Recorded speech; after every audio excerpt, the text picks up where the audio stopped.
नमस्कार, स्वागत है आप सभी का द इकोनॉमिस्ट में। तो कैसे हैं आप सब? आशा करता हूं कि आप सब बढ़िया हैं। तो चलिए लेक्चर की शुरुआत करते हैं। तो अभी हम बात करने जा रहे हैं कि गवर्नमेंट ऑफ इंडिया इसने अभी अनाउंसमेंट की है कि वो 5 किलोग्राम तक जो फूड ग्रेन है ना उनको फ्री में डिस्ट्रीब्यूट करेगी गरीब लोगों में। ओके, तो अभी इसके चलते 8 मिलियन लोग जो है ना 800 मिलियन जो लोग हैं वो यहाँ पर बेनिफिट उठाने वाले हैं।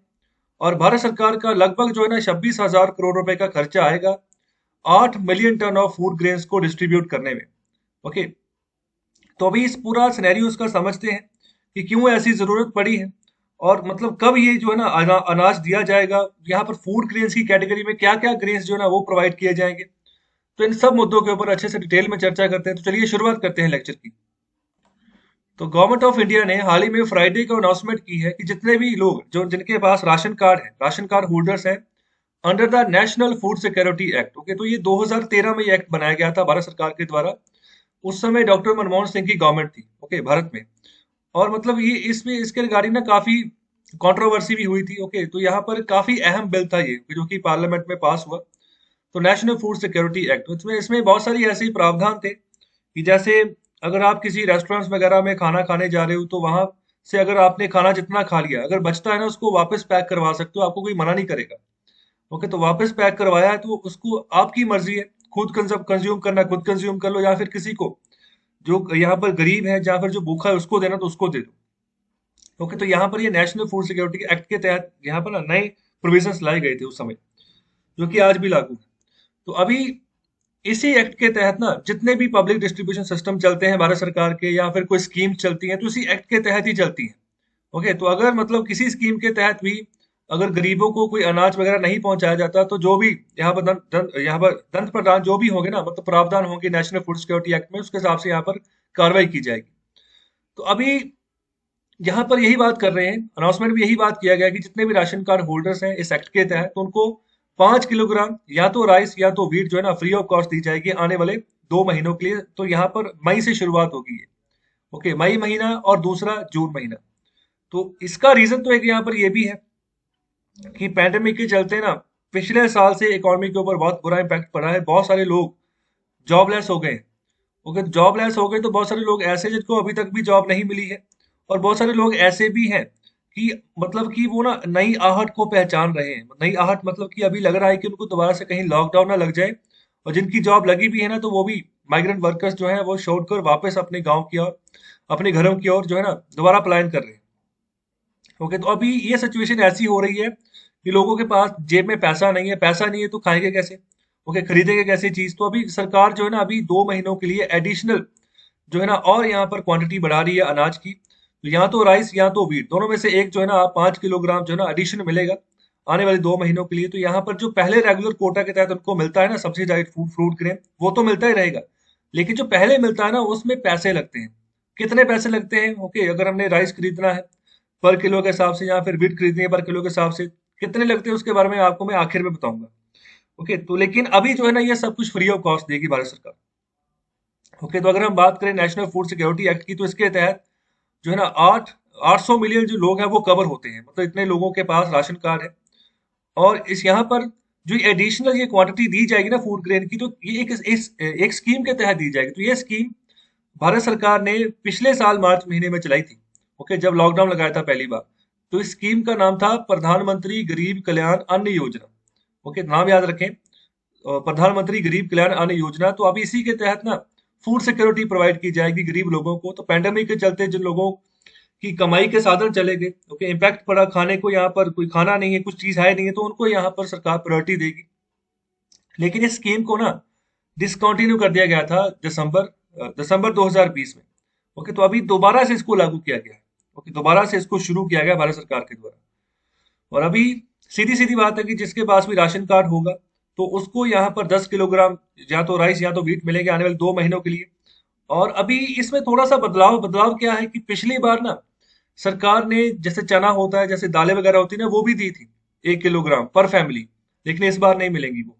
और तो यहाँ पर इस बार कोई डिस्ट्रीब्यूशन नहीं होगी पल्सेस की। ओके, तो यहाँ पर फ्री पल्सेस की बात कर रहे हैं। तो पिछली बार भी सरकार ने दी थी जो जब ये मार्च महीने स्कीम लागू हुई थी, फ्री ऑफ कॉस्ट दी थी। लेकिन इस बार नहीं, तो उसका भी एक रीजन है क्यों नहीं है तो उसके बारे में मैं आपको आगे जो ना आगे बताता हूँ, आखिर में डिस्कस करता हूँ कि इसका क्या रीजन है, पल्सेस क्यों नहीं दी जा रही। तो अभी भारत सरकार क्या करेगी, भारत सरकार 26,000 करोड़ रुपए यहाँ पर खर्चा करेगी आने वाले 2 महीनों में। तो यहाँ पर 8 मिलियन टन जो है ना फूड ग्रेन वो बांटे जाएंगे गरीब लोगों में। तो अभी अगर पिछले साल के साथ अगर कंपेरिजन करें ना, तो पिछले साल भारत सरकार ने 32.2 मिलियन टन ऑफ जो फूड ग्रेन थे उनको यहाँ पर बांटा था, जिनका कि कुल खर्चा जो आया था वो आया था 1.22 लाख करोड़। ओके, और एडिशन यहाँ पर एडिशनली 12,000 करोड़ अलग से स्पेंड किया था to the distribution of pulses. Okay, जो चना होता है या दालें वगैरह, तो अभी इन सबको यहाँ पर बांटा गया था अंदर, किसके अंडर, यहाँ पर प्रधानमंत्री गरीब कल्याण अन्न योजना के तहत। ओके, तो अभी यहाँ पर आगे बता रहे कि क्या सफिशिएंट स्टॉक है हमारे पास, जो हमारे गोदाम है कि वहां पर इतने पर्याप्त मात्रा में वीट या राइस पड़ा है।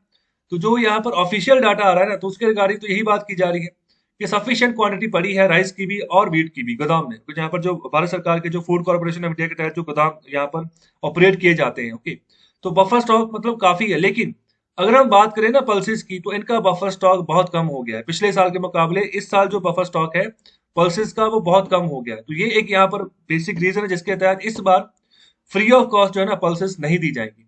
ओके, डिस्ट्रीब्यूट नहीं की जाएगी। ओके, तो अभी बात कर रहे हैं कि अभी 80 मिलियन टन का जो है ना फूड ग्रेन का स्टॉक है सेंट्रल पूल, जो सेंट्रल गवर्नमेंट के अंतर्गत आता है। ओके, तो यहाँ पर यह सफिशिएंट है स्कीम को सपोर्ट करने के लिए। लेकिन अगर हम बात करें जो पल्सेस का स्टॉक है वो बहुत कम है। ओके, तो यहाँ पर ज्यादातर यहाँ पर बात करें कि जो प्रोक्यूरमेंट हुई ना पल्सेस की, तो यहाँ पर अभी बहुत स्लो हो रही है due to market prices prevailing higher than the minimum support price. तो क्यों क्यों ऐसा मतलब हो रहा है, देखो भारत सरकार भी ना एमएसपी देती है, मिनिमम सपोर्ट प्राइस देती है कुछ गिनी चुनी वस्तुओं के ऊपर, उसमें पल्सेस भी आती हैं। ओके, उसमें वीट भी आता है, उसमें राइस भी आता है, उसमें पल्सेस भी आती हैं। लेकिन यहाँ पर अभी प्रोक्योरमेंट जो है ना, खरीद जो है ना पल्सेस की, और जो हो नहीं पाई इतने बड़े पैमाने पर भारत सरकार के द्वारा। तो क्यों नहीं हो पाई, उसका रीजन ये बताया जा रहा है कि जो एमएसपी भारत सरकार दे रही थी ना, तो मार्केट जो थी ना, मतलब जो प्राइवेट बाजार है, तो वो उस एमएसपी से भी ज्यादा पैसे दे रहा है किसानों को, कि मतलब कि आप जो है ना अपनी दाल इस भाव में हमें बेचे जो कि यहाँ पर एमएसपी से ज्यादा निकल कर आ रहे हैं।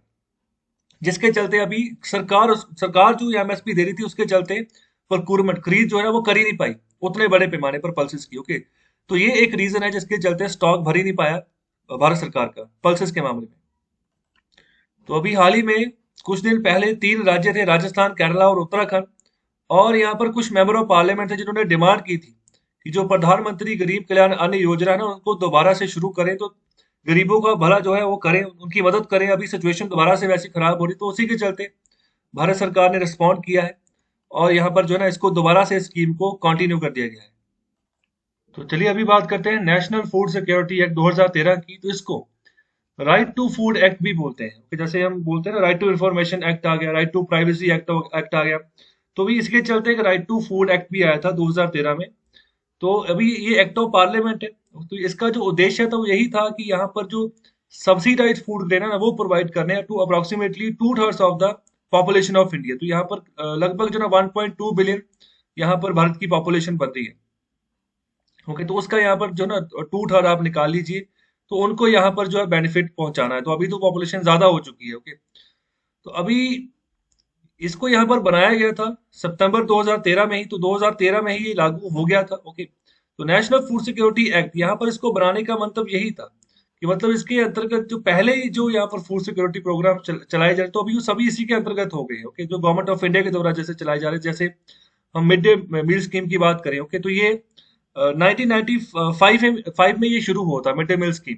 तो ये यहाँ पर उस समय कांग्रेस की गवर्नमेंट थी भारत में, और पीवी नरसिम्हा राव जो थे वो प्रधानमंत्री थे भारत के। ओके, तो उनके द्वारा ये मिड डे मील स्कीम को लॉन्च किया गया था। तो इसके तहत ये था कि जो सरकारी स्कूलों में बच्चे पढ़ते हैं ना, तो उनको एक टाइम पर ऐसी न्यूट्रिशनल डाइट देनी है कि बच्चे जब भोजन खाएं तो मतलब धीरे धीरे जब विकसित हों, तो आने वाले समय में जब मतलब पूरा अडल्ट रूप वो धारण करेंगे ना, तो मतलब उनमें शारीरिक परेशानियां आती ना वो ना आए। ओके, तो बहुत सारी प्रॉब्लम्स ऐसी हैं जो बच्चे बड़े होते हैं ना, तो उससे फिर आगे उनके बच्चों को ट्रांसफर होती रहती है। तो रीजन यही होता है कि न्यूट्रिशनल डाइट वो उनको नहीं मिल पाई पूरे जीवन में। तो भारत सरकार ये चाह रही थी कि बच्चों को न्यूट्रिशनल डाइट मिले, जिसके चलते मिड डे मील स्कीम जो थी ना वो भारत सरकार के द्वारा चलाई गई। ओके, तो इसके अलावा एक और एनजीओ है जिसका कि बहुत बड़े पैमाने पर योगदान है इस मिड डे मील स्कीम को चलाने चलाने में भारत में। तो उसका नाम है अक्षय पत्र। ओके, नाम याद रखना, इसके रिगार्डिंग क्वेश्चन पूछा जा सकता है। ये वर्ल्ड की सबसे बड़ी ऑर्गेनाइजेशन है, सबसे बड़ी एनजीओ है, मतलब कि जो बड़े पैमाने पर बच्चों को खाना खिलाती है फ्री ऑफ कॉस्ट। ओके, तो इसको कब बनाया गया तो ये भी देख लो। तो अक्षय पत्रा फाउंडेशन ये नॉन प्रॉफिट ऑर्गेनाइजेशन है। ओके, तो इंडिया में ये ऑपरेट करती है, तो लंच प्रोवाइड करती है स्कूल में बच्चों को। सन 2000 में इसको एस्टेब्लिश किया गया। तो यहाँ पर इसका मेन एम यही है कि यहाँ पर जो क्लासरूम हंगर है ना, तो उसको यहाँ पर दूर करना है। यहाँ पर बच्चों को, जो बच्चे यहाँ पर एजुकेट हो रहे हैं, तो वहां पर अच्छा खासा खाना उनको मिलने खाने को। तो यहाँ पर अभी बात कर रहे हैं कि एक दिन में कम से कम जो ना 18 लाख के आसपास जो बच्चे हैं, तो उनको ये भोजन देते हैं हर दिन। ओके, तो यहाँ पर इनका मोटो जो है वो है अनलिमिटेड फूड फॉर एजुकेशन। और जो फाउंडर है इसके, उनका नाम है मधु पंडित दासा। तो ये सब नाम याद रखिए, हर एक चीज इंपॉर्टेंट है इसके बारे में। और इसके अलावा बात करते हैं integrated child development services scheme. So भाई ये इसको लॉन्च किया गया था 1975 में। ओके, तो इसके तहत ऐसा था, उस समय भी कांग्रेस की गवर्नमेंट थी, ओके, इंदिरा गांधी की सरकार थी। तो 1975 में ही इमरजेंसी लगी थी, जो कि 2 साल तक चली। तो अभी इस स्कीम के तहत ऐसा है कि जो 6 साल से कम उम्र के बच्चे हैं ना, तो उनको बेनिफिट पहुंचाना है हेल्थ केयर के रिगार्डिंग, न्यूट्रिशनल डाइट के रिगार्डिंग, मतलब कि अच्छे से डेवलपमेंट हो बच्चों की। तो यहाँ पर 6 साल से कम उम्र के बच्चों को यहाँ पर टारगेट किया जाता है। और इसके अलावा जो मदर्स हैं, माताएं हैं, जिनकी उम्र 16 से लेकर 44 ईयर्स तक की है, तो उनको भी यहाँ पर न्यूट्रिशनल डाइट मिले, उनकी हेल्थ सही रहे। तो इस स्कीम के तहत उनको भी बेनिफिट पहुंचाया जाता है। तो ये ministry of women and child development के तहत ये स्कीम चलाई जाती है। ओके, तो आगे हम बात करें पब्लिक डिस्ट्रीब्यूशन सिस्टम। देखो ये पीडीएस सिस्टम ना, जैसे आम राशन कार्ड मिलते थे सब लोगों को, तो ये मतलब कि गवर्नमेंट जो ना हर साल या हर 3 साल बाद कुछ ना कुछ तब्दीली करती थी, मतलब कोई नई स्कीम लेकर आ गई। जैसे अभी मैंने रिसेंटली 2020 की स्कीम की बात की है मैंने, प्रधानमंत्री गरीब जन कल्याण अन्न योजनाओं की। तो मतलब वो भी स्कीम आई, इसके पहले भी बहुत सारी स्कीम्स आती। तो हर स्कीम का एक अलग से मोटो होता है, अलग से एक टारगेट पॉपुलेशन होती है, अलग से एक फंडा होता है। ओके, तो वैसे ही यहाँ पर पब्लिक डिस्ट्रीब्यूशन सिस्टम के तहत बहुत सारी स्कीम्स थी। जैसे बात करें, जैसे ये सबसे पहले जो पीडीएस जो अप टू 1992 चली, तो उसका कवरेज ग्रुप यहाँ पर क्या था, यूनिवर्सल, मतलब कोई भी यहाँ पर बेनिफिट ले सकता है। तो वहां पर भी कुछ इशू प्राइस था कि जो वीट है वो मतलब 2.34 रुपीज पर केजी के हिसाब से मिलेगा, या फिर जो राइस है वो 2.83 रुपीज पर केजी के हिसाब से मिलेगा। इसके बाद यहाँ पर आरपीडीएस, यहाँ पर ये भी पीडीएस सिस्टम ही है। ओके, जो कि यहाँ पर 1992 में इंट्रोड्यूस किया गया। तो यहाँ पर कुछ टारगेट पीपल है, तो यहाँ पर बैकवर्ड क्लास के जो लोग थे उनको टारगेट किया गया। तो यहाँ पर 20 ग्राम जो है ना, 20 किलोग्राम फूड ग्रेन्स उनको दिए जाएंगे। ओके, तो ये यहाँ पर उनका डाटा है, मतलब क्या यहाँ पर प्राइस लगेगा सब्सिडाइज, मतलब कि पैसा कम लिया जाएगा, बहुत ही कम पैसा है ये, मतलब अगर हम बात भी करें पर किलोग्राम के हिसाब से। उसके बाद यहाँ पर टारगेटेड पब्लिक डिस्ट्रीब्यूशन सिस्टम आया, तो ये 1997 में ये लॉन्च हुआ। तो इसका यह जो टारगेट पॉपुलेशन थी, पुअर और नॉन पुअर, बीपीएल, जो बिलो पॉवर्टी लाइन या अबव पॉवर्टी लाइन, सभी लोग यहाँ पर जो थे यहाँ पर क्वालिफाई कर सकते थे। तो यहाँ पर 35 किलोग्राम फूड ग्रेन्स जो थे यहाँ पर दिए गए। तो यहाँ पर ये अलग अलग बीपीएल और एपीएल के हिसाब से प्राइस रेट है।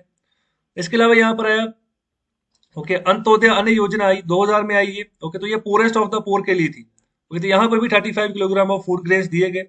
इसके बाद यहाँ पर एपीएस जो है ना, यहाँ पर ये स्कीम आई है जिसको हम बोलते हैं अन्नपूर्णा स्कीम। तो ये सन 2000 में आई ये भी। तो ये यहाँ पर इसका टारगेट था जो सीनियर सिटीजन थे वो।